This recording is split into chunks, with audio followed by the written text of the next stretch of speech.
Hi, I'm Laura Flanders. We haven't seen much critical reporting during this presidential campaign about drone warfare. Well, this week, investigative journalist Jeremy Scahill will talk about the secrets he's learned about our government's assassination programs. And I'll visit Ireland for the anniversary of a 100-year-old rising against empire. All that and a few words from me on men who move and states that shake. Welcome to the Laura Flanders Show, where the people who say it can't be done take a back seat to the people who are doing it.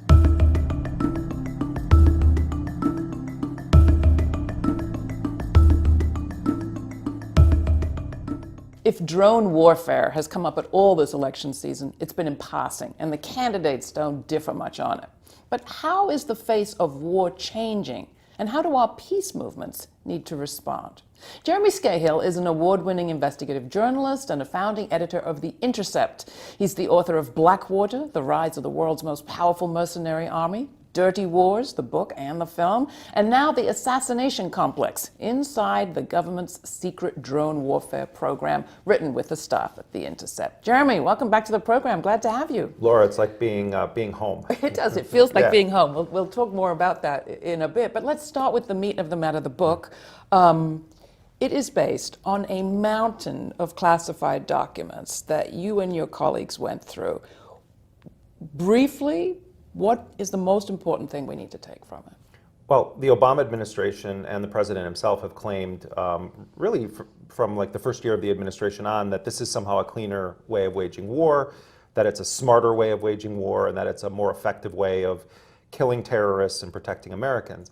And there's no doubt that under President Obama, dozens of people who I think objectively could be, declared as terrorists have been killed. Whether they went through a judicial process is a whole other story. But the entire thing is predicated on a lie. The lie that this is a cleaner, safer way of waging war.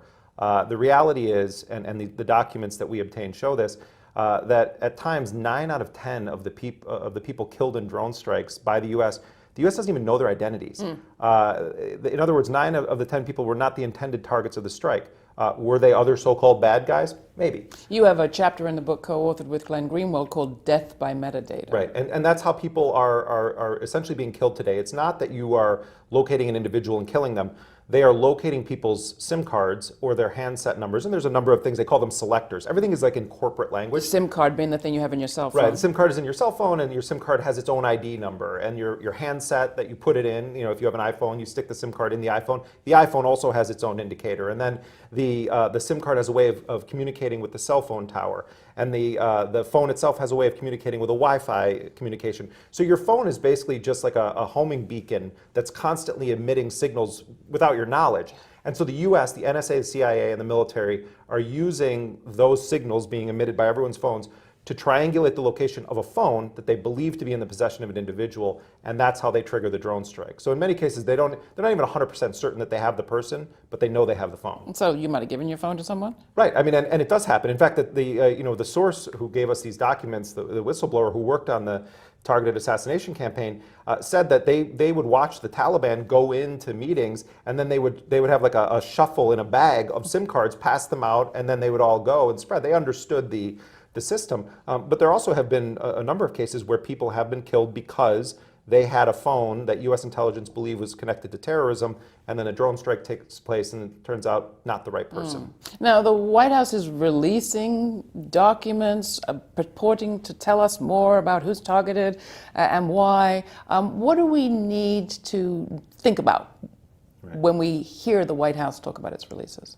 Right. Now, when someone like President Obama, who is a constitutional lawyer, by trade and training, and has had a lot of support, particularly from liberals in this country, and I think people generally, on the liberal end of the spectrum, say, well, we trust Obama with this stuff. We wouldn't want the Republicans to have it, which is a whole other moral discussion, but we trust Obama. And so when the President of the United States looks into a camera and says, the number of civilians killed is minimal, and that reports that we're doing this willy-nilly, and just blowing up villages are false.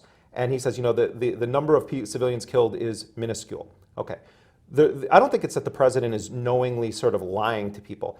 It's that the system, and this is what our documents in the book show, the system is created so that the number will almost always be zero when asked how many civilians were killed, because everyone killed in a drone strike, unless they are clearly a woman or a child, is going to be designated as an enemy killed in action. And the only way you lose that designation after death is if posthumously you are proven to have not been a terrorist. So it's sort of the reverse of due process. And so when Obama says the number of civilians killed is minimal, it's because the system produces the number 0 or very low numbers every time they do a strike, unless a journalist or a human rights organization goes to the scene and figures out, wait, these people weren't terrorists. This was a wedding party. Now, you said, some people, even on the liberal side of the spectrum, are comfortable with, well, as long as Obama is in charge. But he's not the only person in charge. There's a whole kill chain. An extraordinary part of your book is Cora Courier's reporting on all of that, writing up the materials that you were able to receive. The other piece of it is that corporations are involved in all of this too. Talk a little bit about the role that corporations play in our complex, our assassination complex. Right. Well, I mean, first of all, many of the slides that were produced that we have in the book for the U.S. military were actually done by a national security division of the IBM Corporation, where they have a whole national security division. And what we did is we also we analyzed, and they use some of the same language and actually the same templates for slides that are about killing people, hunting and killing people, for other corporate clients. And they use it seems like they are producing widgets. I mean, that's how they talk about it. And the banality of evil just is kind of oozing from these things, because it's like, who are the authors who wrote these documents that refer to find, fix, finish, all of these terms that they use, and we have a whole glossary of them in there.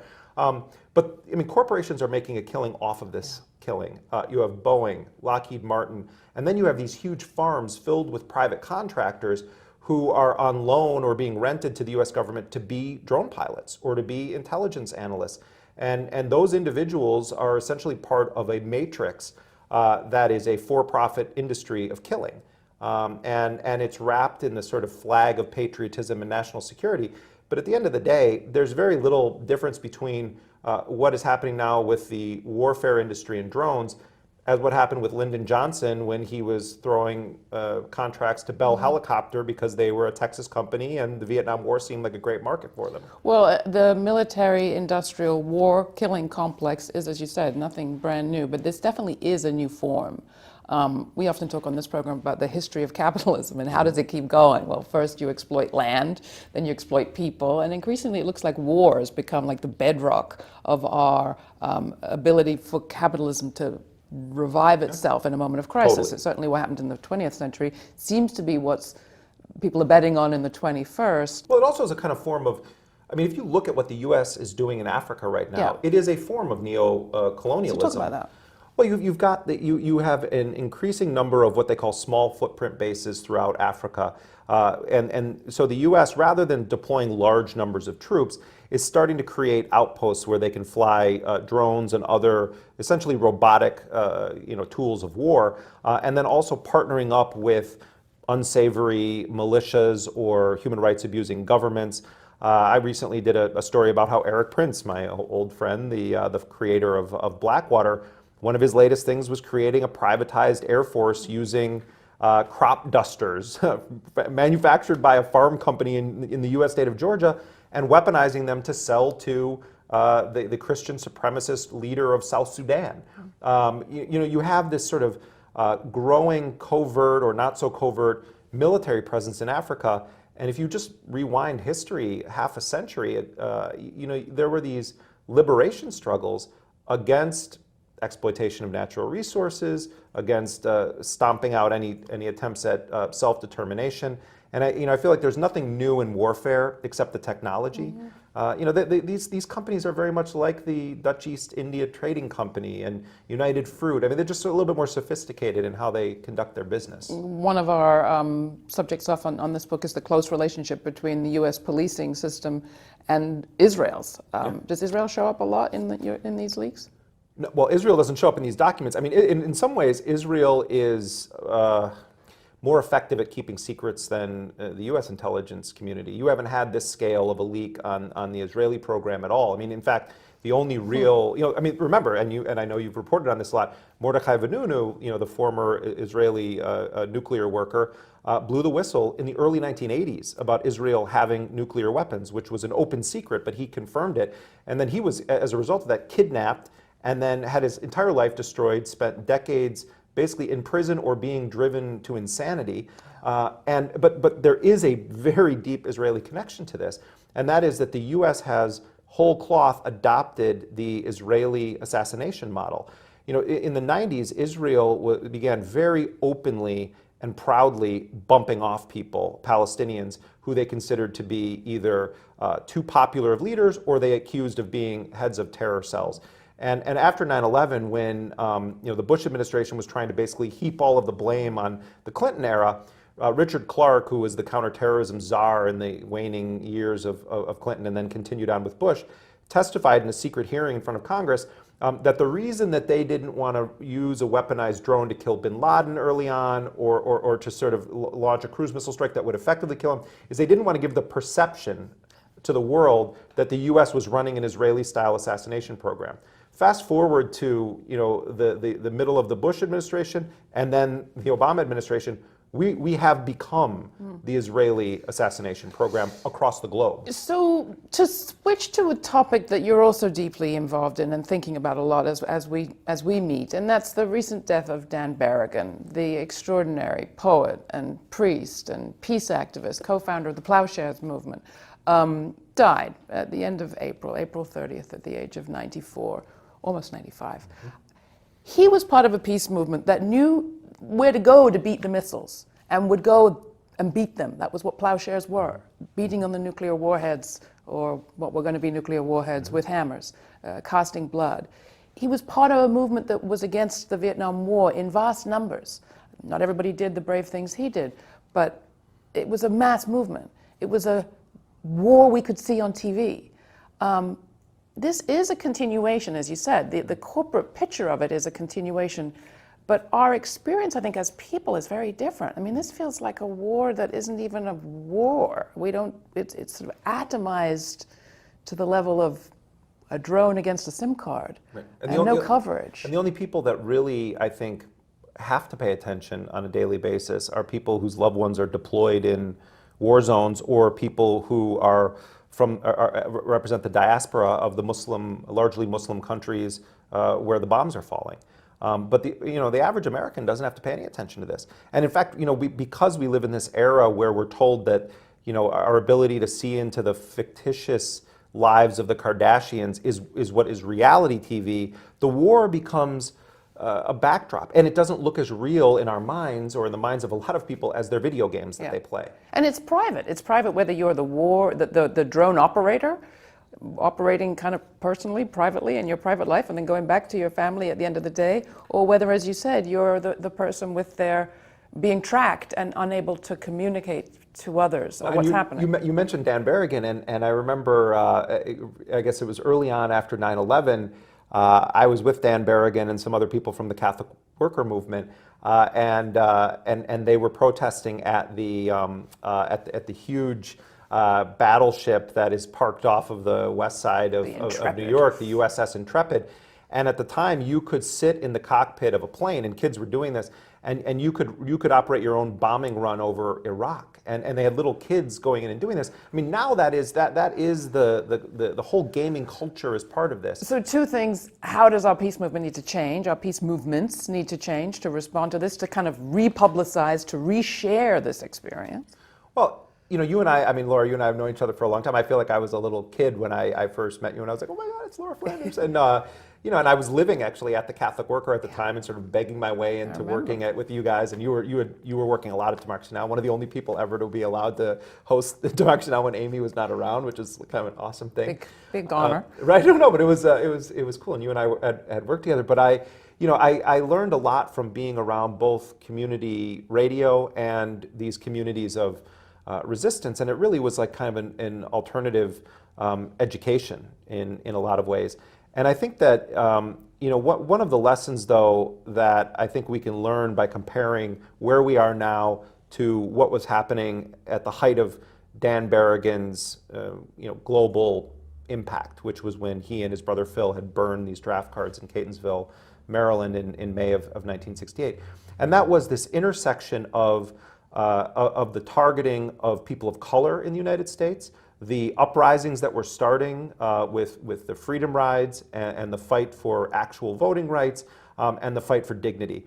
And I think we've lost our way largely on connecting those two. Phil Berrigan, Stokely Carmichael called Phil Berrigan the baddest white man alive. Phil Berrigan was a civil rights priest who spent a lot of time in the Deep South, who felt a great affinity for the black community and would always show up. And I think that if we step back and look at it, especially people that are just really focused on anti-war activism, if you don't pay attention to the fact that everything you've been opposing around the world is here now. Yeah. It's in the black community. It's in the targeting of young black people by law enforcement. It's in the paramilitarization of police forces in this country. And immigration. It's the immigration. It's the militarization of the border. All of these policies that were unleashed around the world now have come home in the most real way ever, where local police forces all look like SWAT teams now. There is a whole program that the Homeland Security Department runs to give grants to local law enforcement to obtain armored vehicles that the military is done using in Afghanistan. And those now are facing down against protesters, but also just black communities or poor communities. Without a widely distributed tax base, they're dependent on that money to operate their cities. Right. What's the alternative? I know that Dan Berrigan had an alternative. When we met, you were living, as you said, at Catholic Worker. Dorothy Day, co-founder of Catholic Worker, had a vision of an alternative. Do you have a vision, or you want to share Dan's? I mean, I'm a 42-year-old white guy in this society, and I'm probably the most protected class of people in the world, a white, American male. And I wouldn't presume to tell anyone else how they should be organizing. I have been so inspired by the militant actions of young people of color in the United States. And my answer to your question may not be the most satisfying one to people listening, but it's the truth. I think those of us that have been around a while need to take a humility pill and listen to younger people and take their direction. Because I think part of the problem has been people like me telling other people what should be done. I think we, and I include myself in this, need to spend a lot more time listening, because young people, I think today, especially young people in urban areas where there is warfare, the state versus young people, people of color, immigrants, I think we need to spend more time listening to those people and letting them connect some of the dots for us. And yet, to do the kind of resistance that Dan Berrigan did required a belief that things could be different. Absolutely, and I believe that things can be different. But I also think that Dan Berrigan was asked a question by Chris Wallace, who now is like Fox News Sunday, but he used to work for NBC. He was basically saying to Dan Berrigan in 1981 in an interview, "You used to be a somebody, and people used to listen to you, and but nowadays, nobody really cares."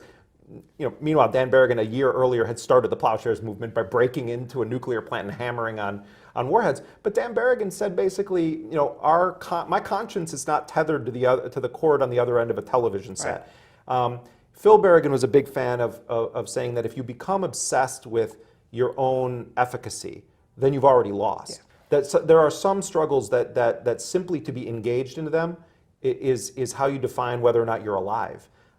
So I think a combination of that wisdom from the old school, which is that if everything is about efficacy, you're going to burn out and lose, combined with the direct action spirit of so many of the Black Lives Matter activists, the Palestine Solidarity activists, some combination of those two things. It's similar to what I say about Twitter. Like, I love Twitter, I'm on it all the time, blah, blah, blah, blah, blah. It's short attention span theater. But somewhere we have to take what was great about the way of doing journalism that you and I grew up with, where you have fact-checking and editors and peer review, and you're out there getting your fingernails dirty in the field. Talking to people. Right, talking to people, and not just chatting or hip chat, none of that. Get out there in the field, but also communicating in a way that young people can access it. And it's not our job to force them to go back to the way we think things should be done. We have to also adapt to how are young people sharing information today. So, I mean, I learn a lot from hanging out with teenagers, you know. So. Well, I've always learned a lot from hanging out with you. Jeremy Scahill. The book is The Assassination Complex, co-authored with the whole team at The Intercept. You can get more information at our website.